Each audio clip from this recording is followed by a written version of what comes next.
Selagi dia tak bocor, boleh servis. Selagi dia tak bocor, boleh servis. Saya ulang. Selagi dia tak bocor, boleh servis. Betul. Tak payah membazir tugas batang. Boleh je. Kita servis balik, kita naikkan ni balik, press macam biasa. Kan? Tengok ni sampai habis. Mula-mula kita cek dia punya pressure. Pressure yang pertama sebelum kita melakukan servis. Kita tekan dulu macam ni. Kita tengok dia naik tak naik. Tak naik ke? Alah, tak naik macam mana ni? 3 je.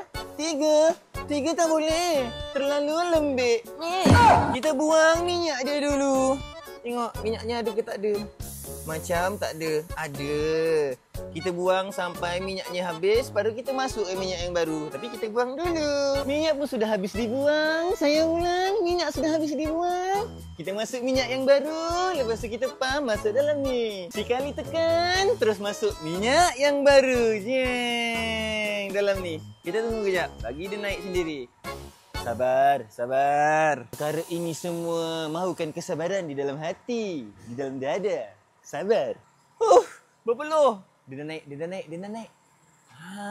Man dia naik. Man tol. Man mandi dalam air. Dia naik. Dia dah naik. Yes! Lepas tu kita tunggu masa ni habis. Lepas tu kita cek. Sabar. Masak pun sudah habis. Sudah habis masak. Kita cabut. Siap-siap. Lepas tu kita test. Apa tu? Kita cek macam ni. Kita tekan. Dia naik sendiri. Tadi dia tak naik langsung. Dia sudah naik. Record kat sini. Cameraman record. Dia naik.